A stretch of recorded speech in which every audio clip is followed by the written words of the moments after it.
What's up guys, welcome back to Deck Tech for Decks. I'm your host Caleb, and today we're looking at the top 5 most powerful pre-constructed decks that you can play straight out of the box. But before we do that, you can click on that whatnot link, get a free $15, that helps out the channel. Additionally, you guys can use code DT4D to get 10% off all of your Tolarian library proxies. Now let's get right into it, and if you guys would allow me, I've just got something to say. I'm getting increasingly more and more frustrated with these pre-constructed decks that they're releasing. The MSRP is going up and the decks just aren't getting any better. I mean, some of these precons have as little as 3 card advantage pieces in the entire 100 card deck, and that's just ridiculous. Before I ever created the channel, and honestly before I started playing Commander, there's been a template that the Command Zone came out with. 10 card advantage, 10 ramp, you got 10 removal pieces, and then maybe 3 board wipes. That's since been overshadowed, and I like something closer to, like, you know, 12, 12, and 10 or whatever. Everybody's got their own template, but the bare minimum is 10, 10, and 10, and I think a lot of people agree with that, and Wizards just chooses to ignore that template time and time again. So we're going to look at some of these pre-constructed decks that get really close to hitting it. Some of them do hit it, and they're honestly just going to play super smooth out of the box. But like I said, I think Wizards needs to do better, and I think us as a player base needs to start complaining about some of these, you know, pre-constructed decks not hitting the marks. And the reason I think we should is because we need to be thinking about the newer player here. It is normal for me and you to look at a constructed deck and be like, okay, yeah, I'm gonna grab it, I'm gonna grab the new cards out of it, and then I'm gonna build the commander up with the cards that I already have. The problem is that's not really what they're for, right? The precons are for new players to get into the game. And when a new player tries to get into a game and they end up playing a commander that they're really excited about and they just do nothing all turn because they're top decking and they have 0 card advantage, someone removed their commander, which was the main piece of their card advantage, they just sit there all game and do nothing, and they're not going to have a positive play experience. So I really do believe the precons that they're releasing right now are going to have a negative effect on the newer player base overall. So right now we're going to help mitigate that. We're going to talk about some of the precons they got right, but I really hope they do better precons in the future. Let me know if you guys are with me with that. Let's get right into it. Let's kick it off with number 5. We have Lorehold Logistics. Now, the commander of this deck is Oscar, and he has a really cool ability to pay 1, sacrifice an artifact. Target creature is going to get +2/+0 until end of turn. Additionally, this is where the value comes in. You can pay X and exile an artifact card with mana value X from your graveyard and create 2 token copies of that card. This is really cool here because there's a ton of ways to double up on that in the deck, but let's just talk about the raw stats real quick. 11 card advantage cards, along with 4 loot effects. I think loot effects are important to point out here since our commander does break parity on loot effects. Once we get them in our graveyard, we get value out of them off of our commander. Additionally, we have 11 ramp effects and then 16 total removal spells. Among those 16 removal spells, we're going to have 3 wrath effects. Let's go over a quick synopsis of the deck. What you want to do is get Oscar on the battlefield as fast as possible. You want to double up on his trigger using your Battle Mage's Bracers or even your 1000-year elixir. That's going to allow you to either copy his ability or untap him and tap him again. The mid game is going to consist of us ramping to an Oblivion, right? If we have a Soul Ring, we're sacrificing that to Oscar and then reanimating that with Oscar, and boom, now we have 2 Soul Rings. That's 4 mana total. We're gonna get a lot of card advantage this way using our Ichor Wellspring effects. We sacrifice it, exile it, draw more cards. It's just a very solid way to not only buff our creatures up, but just get advantages while we're doing that. Then we're just beating our opponents in the face with some massive creatures like Triplicate Titan, Mere Battlesphere.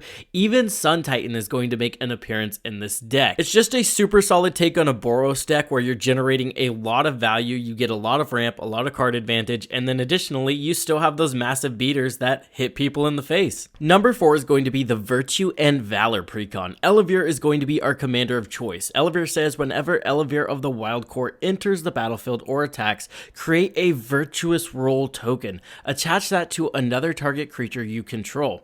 Notably, Virtuous Roll tokens, pretty cool. It's like an enchantment aura you put on a creature, and then that creature is going to get +1/+1 for each enchantment on the battlefield. So we're making creatures massive here. She also says whenever an enchanted creature you control deals combat damage to a player, draw a card. So right out of the gate, we've got a lot of card advantage tacked onto our commander, and then additionally, we're making our creatures massive, so she's kind of the win con along with the advantage piece, which is what you want in a commander. But let's talk about the raw stats. We're going to be left with 11 card advantage pieces, 10 ramp cards, and then we have 6 removal pieces. 3 of those are wraths. It's okay that we're lacking a little removal here because we have a very proactive game plan. A solid portion of this deck's ramp comes in the form of cost reducers, specifically reducing the cost of our enchantments. And then the majority of our card advantage comes from our enchantments that we're casting. So now we have a deck that fuels itself very efficiently while reducing the cost of all of the cards in our hand. And that just causes us to explode. Don't forget, when Elevator's on the battlefield, every enchantment hitting the field is buffing up our entire board because of those virtuous roll tokens. Another thing this deck does very efficiently is go wide, which is important because we need creatures to put those virtuous roll tokens on. Ajani's Chosen, Archons of Sungrace, even Pollen Bright Wings are going to be perfect here. And then we're left with a lot of ways to protect our board state, which is pretty important here because we are committing a lot to the board state. So cards like Umbra Mystic that give all of our aura cards totem armor are just going to protect basically the entire board state. It's just a super solid deck overall. I mean, it's really hard to mess up enchantments, right? At number 3, we have Sidar. This is an Esper Knight Kindred list that also has a commander with Imminence, so that's kind of busted. This guy says whenever you attack with 1 or more knights, if Sidar is in the command zone or on the battlefield, you get to draw a card and discard a card. So it's kind of card advantage, but it's a loot effect. He also breaks parity on that because whenever Sidar deals combat damage to a player, you can return target knight card from your graveyard to the battlefield. So as long as you're discarding knights, you're just going to put them back into your hand, so the card advantage is basically free. It also allows you to keep your key pieces on the battlefield because as soon as they get removed, Sidar is just going to put them back into your hand. Also, if they remove Sidar, you still get the best part of his ability, which is that loot effect whenever you attack with a knight. Let's break down the raw stats. We have 13 total card advantage pieces, 9 ramp pieces, and then 10 total removal pieces. So right out of the gate, the categories are looking pretty solid. I will say I would want more ramp in this deck, but honestly, take 3 lands out, put 3 signets in, and we're looking amazing. But let's talk about how this kind of plays out and what the deck is trying to do. Out of the gate, it's pretty simple. We're just trying to play as many knights as possible to get as much value as possible, and then we get to play some really cool kindred effects, like Vidalian Wave Knight. This one says whenever you draw a card, put a 1/1 counter on each other Morphofolk or knight you control. So that's really cool. You also get to play a really cool enchantment called Knight's Charge. Whenever a knight you control attacks, each opponent loses 1 life and you gain 1 life. And then for 8 mana, you can sacrifice Knight's Charge and return all knight cards from your graveyard to the battlefield. So you can kind of just fire off a board wipe and then sacrifice this late game and kind of just take the win out of nowhere. We've got some pretty sweet card advantage pieces as well. We've got Vanquisher's Banner, Chivalric Alliance, Conjurer's Mantle. These are all very good. You can use these in almost any deck as well. So if you don't want to stay with the knight theme, you can throw them in another kindred deck and they're going to be amazing. Also, Chivalric Alliance is just a very good card. It's 2 CMC. Whenever you attack with 2 or more creatures, draw a card, and then you can discard a card and create a 2/2 white knight creature token with Vigilance. I am loving discard outlets, especially in graveyard decks, and this is a perfect one. It's card advantage, it's discard, it's just solid. But other than that, it's pretty simple. We're playing a ton of knights, we're just going face, and eventually we're going to out-attrition them. There's a ton of knights that go super wide in this deck as well. We've got your Adeline Resplendent Cathar, we have Hero of Bladehold, Herald of Hoofbeats to make them all unblockable. It's just a solid kindred deck. Moving on to number 2, we have Riveteer's Rampage, and the commander we have for this one is Hinzi. One of my favorites, so maybe a little bit biased here, but I was looking at the Precon and it's not bad at all. First of all, Hinzi, each creature spell you cast with mana value 4 or greater The blitz cost is equal to its mana value, and then blitz costs you pay cost 1 less for each time you've cast your commander from the command zone this game. So cast Henzi, boom, all of your creatures kind of cost 1 less, and then blitz, I guess that's pretty important for you to know. You may cast this card from your hand for its blitz cost. It's going to gain haste, and when this creature dies, draw a card, and then you have to sacrifice it at the beginning of your next end step. So you get them for a fun time, not a long time, and they replace themselves. Kind of cool. Looking at the raw stats, we have 15 total card advantage pieces, not counting our commander. And remember, our commander turns essentially every creature in this deck into a cantrip. 15 total ramp spells, and 14 total removal spells. This deck is stacked, and then it's got a ton of really good creatures in it as well. Giant Adaphage is one of my favorites here because you can blitz it into play, it deals combat damage, it dies, but you still get to keep the token copy of it that never leaves, so that's one of the mainstays of a Henzi deck. Additionally, we just have a lot of ways to sacrifice our creatures for value, like Evolutionary Leap, so now we can sacrifice them and we get a card draw, and we get to replace it with another guaranteed creature. There's fun things like Industrial Advancement as well, which again allows you to sacrifice a creature. Look at the top X cards of your library, where X is the creature's mana value, and then you may put a creature card from among them onto the battlefield. So there's just a lot of ways to sacrifice your creatures for value here. Life's Legacy draws us a ton of cards, and then additionally, the ramp is just super low to the ground and efficient.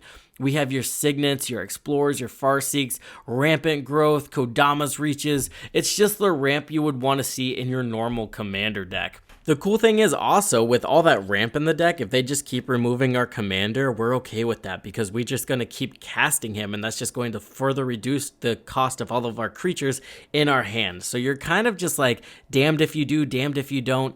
The deck's solid, we've got the removal, we've got the ramp, we've got the card advantage, and the strategy is just go face with massive creatures. Who doesn't love that? Before we get on to number 1, guys, guess what you think number 1 is going to be in the comments down below, and that's just going to give people another solid precon to go look at if the guess is wrong. Number 1 is going to be Hackball. This guy is insane, and the precon he came out of is super solid. Hackball says, at the beginning of combat on your turn, each merfolk you control explores.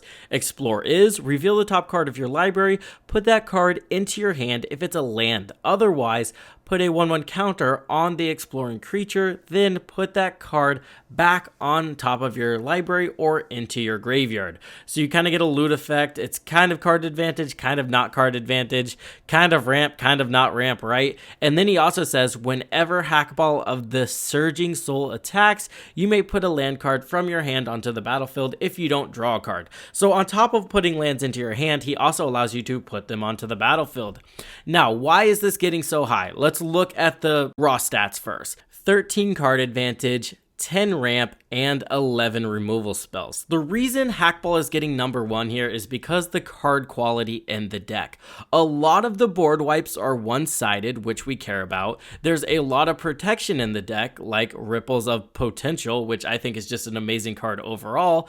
Additionally, there's just a lot of solid creatures in this deck. You can't mess up merfolks, right? You go wide with them, you've got lords that are buffing them up. Additionally, Hackball is kind of like a lord, right? As long as you leave the first card on top of your library, your entire board's going to get an additional 1/1 counter on them. There's merfolks in the deck that allow you to explore an additional time whenever a creature explores. This is just packed full of synergy, it's packed full of lords, it's got the ramp, it's got the card advantage, and it has ways to protect our strategy while one-sided board wipe our opponent's strategy. It looks like someone that was trying to do the thing put this together, and at the end of the day, it looks like a super solid deck. So that's why Hackball's Precon is going to be my number 1 pick.